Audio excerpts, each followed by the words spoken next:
Oh, sorry, I'm muted. I was just trying to tell you you're muted. I thought you were going to bed. I was going to, and then I started commenting on these things. Yeah, I'm laying down right now. I was watching Donnie's stream. I just turned it off. So CJ just finished. I didn't realize Donnie was on.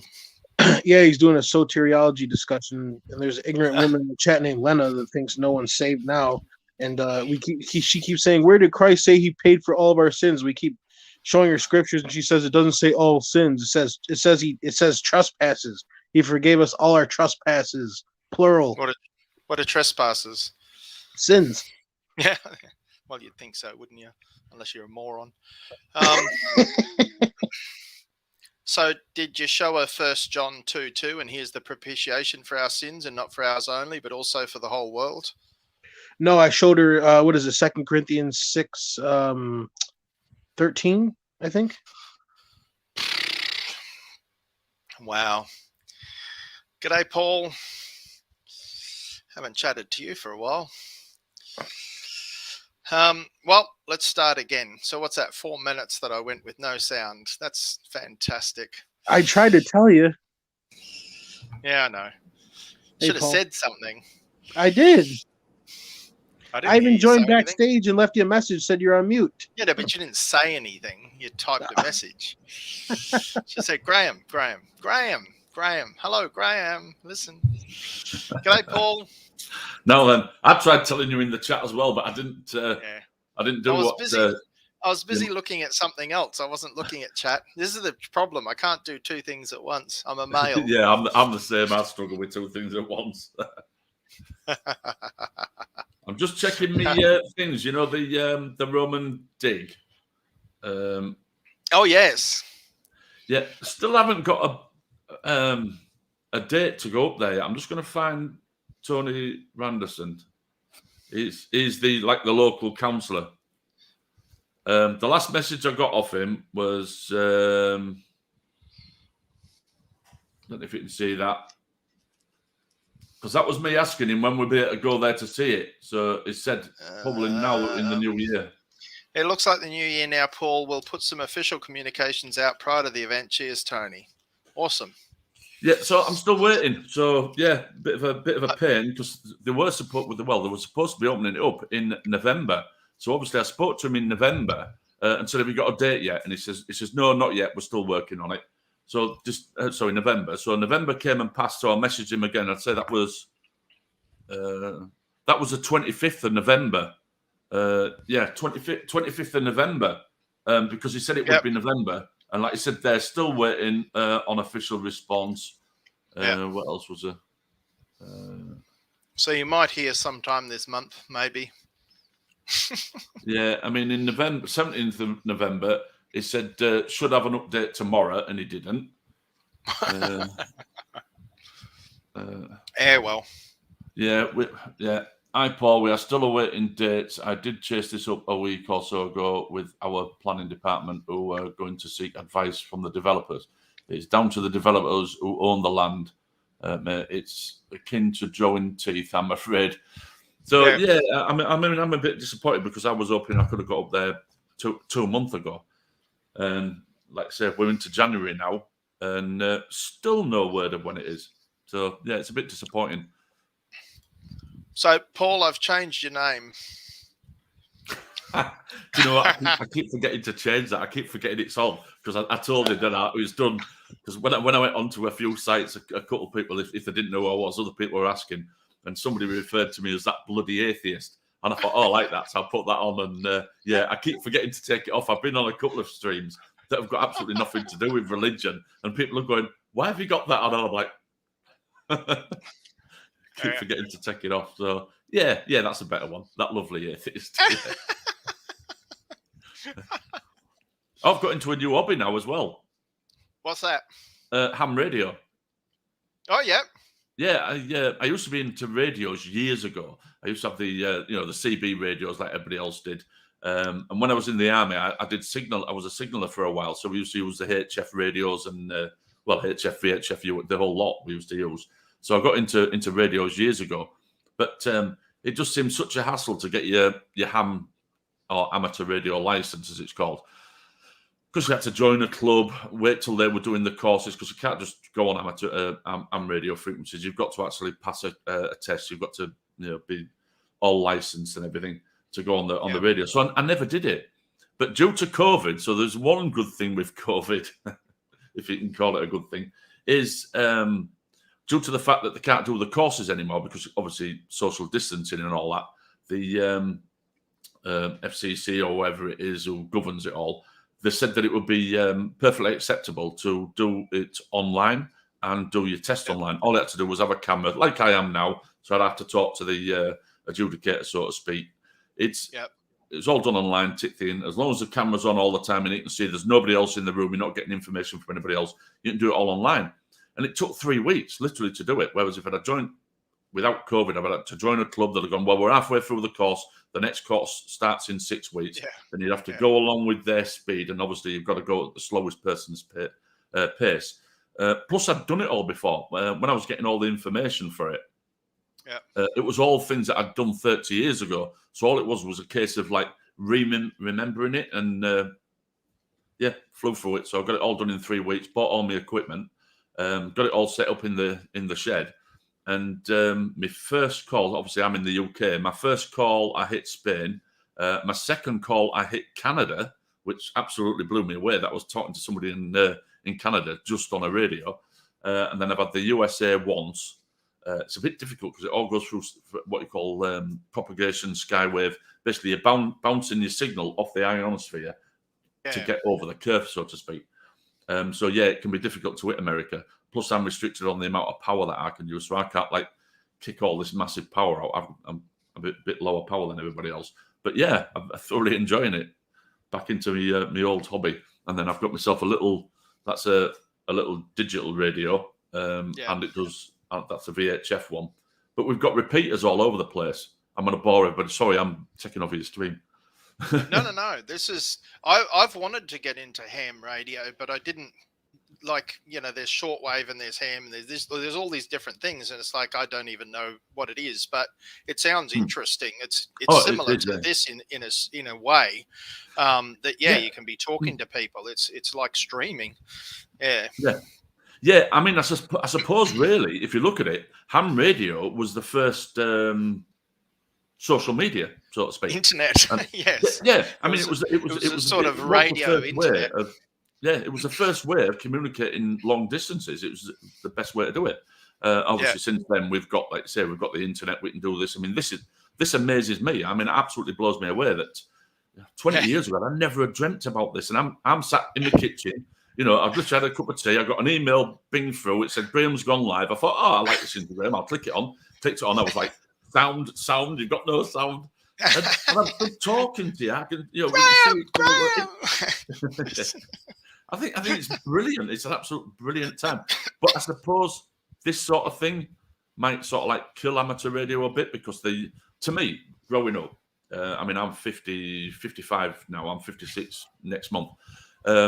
So when I was growing up, CB radios came out in the 80s in the UK.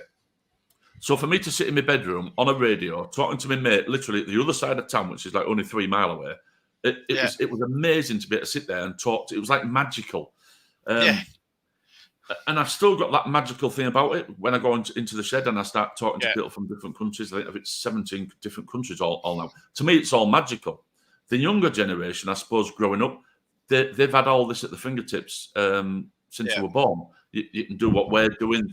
They don't know anything different. They've never experienced the world without being able to do this. Got mobile phones. I mean, we didn't get a phone in the house until I joined the army at 20. We never had a house phone. So if I needed to get in touch with my mum and dad, I'd have to phone a neighbour or somebody who had a phone to nip round to ask. So, to me, the magic's probably gone for the younger generation. They're going to see ham radio and they're going to go, well, why do I want to do that? I can go on the internet. I can do what Graham's doing. I can call Australia on my phone on WhatsApp, which doesn't cost me anything. So, Anyway, it's like that in so many different areas. That's just telecommunications, but transport. It used to be buggy and cart, and then cars came in, and they were it's a bit scary. And that started to develop, and the horse is gone. But now we got planes. You could just it's cheaper for me to fly overseas than to fly within Australia, and that's way better than driving. You know, these vast distances, like UK is quite small, but even there you've got some decent distances that it's so much easier and quicker and cheaper to fly. And it's like, wow, like the world has changed so much. Yeah. Yeah, I suppose we don't realise. Well, you can't. I don't think we realise just how lucky we are to be born in the era that we are, and each generation is the same.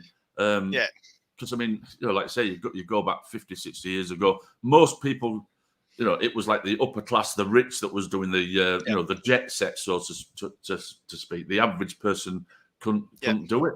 And the same with owning a car. The average person didn't own the car. It was the rich people, and then eventually. Yes. Yeah, so we are quite lucky.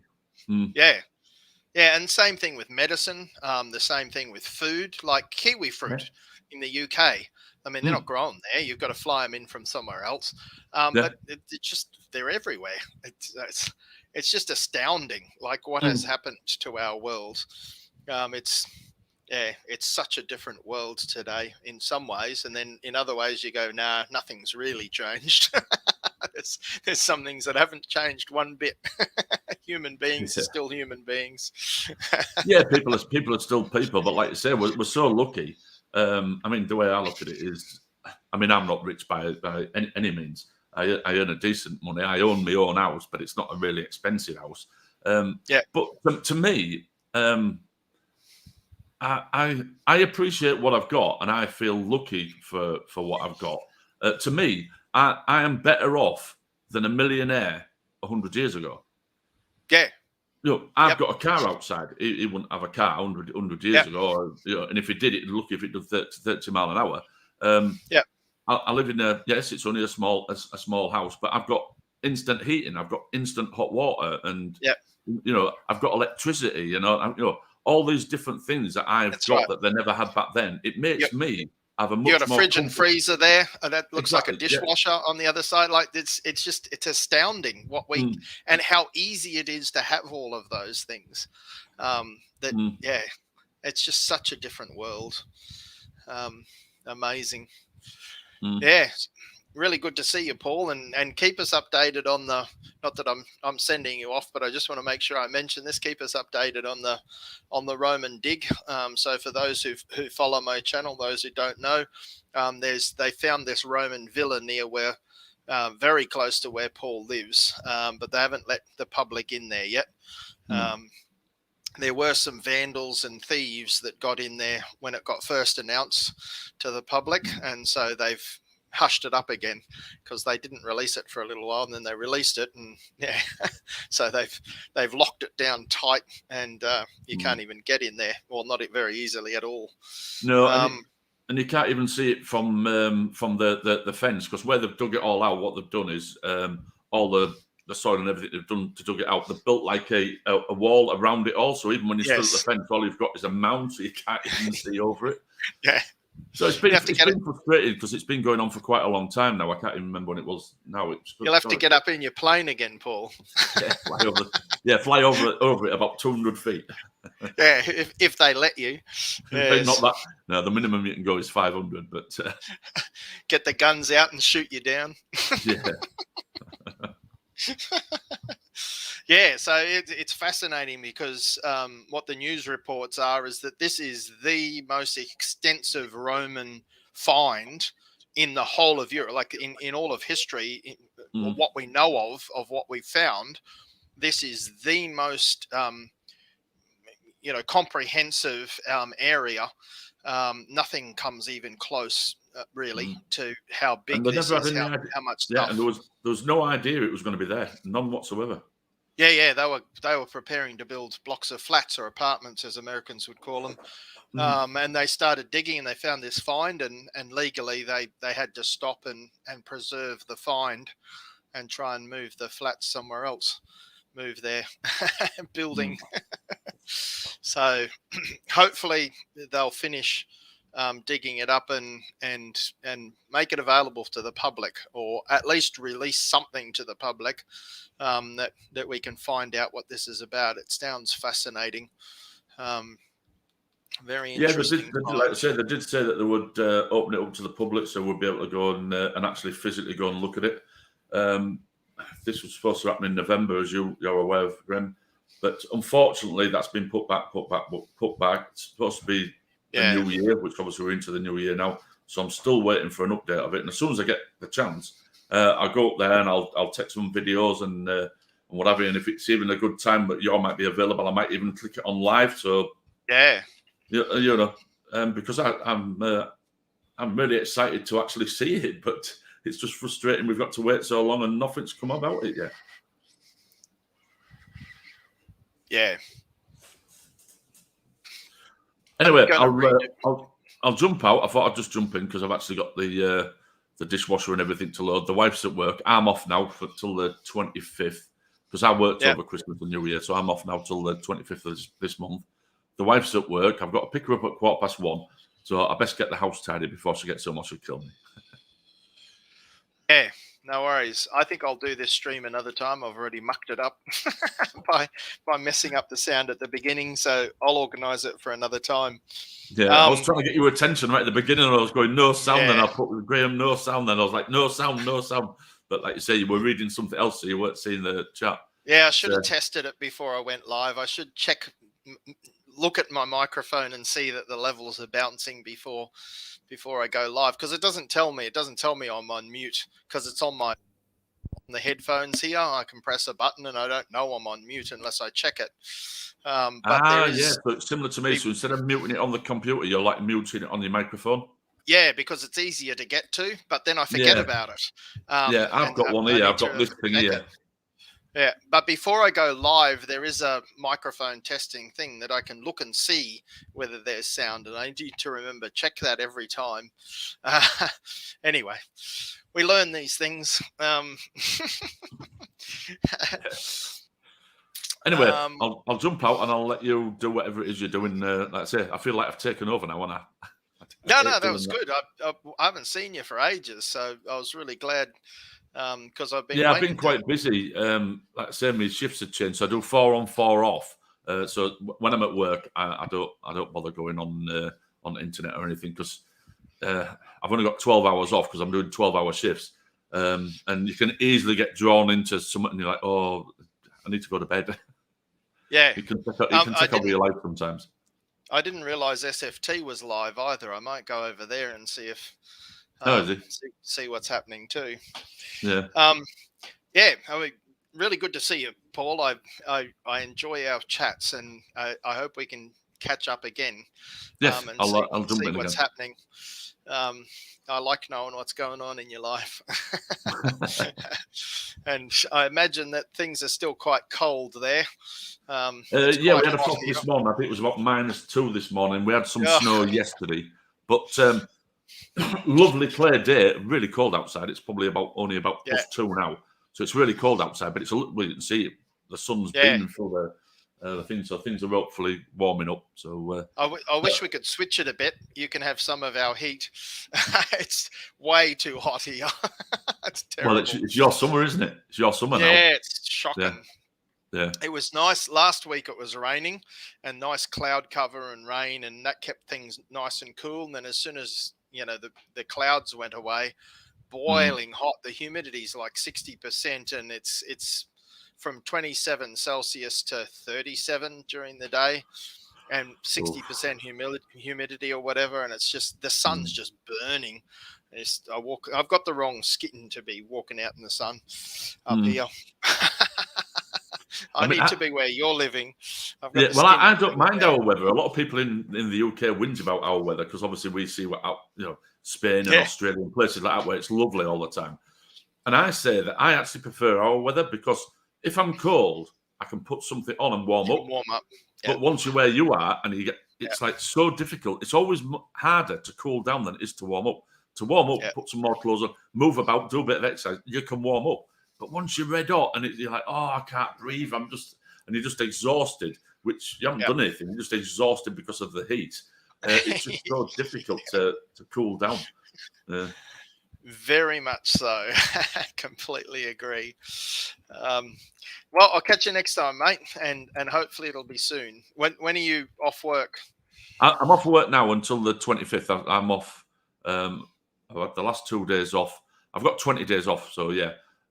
Last 2 days off. I've got till the 25th of this month, so I've got a long period of time off because, like I say, I work Christmas and New Year, so I booked my time off in the New Year, so I'm off now. So I'm available for the next 18 days. Right. Well, if I'm streaming, jump on, and hopefully we can have a bit of a chat. I'd like to know what other things are going on over there, how life is for you. Yeah, no worries. Right. Anyway, I'll leave you because I need to get tidied up, dishwasher done, everything done before wife gets home. I don't want to get into bother from wife. Yeah. Catch you, mate.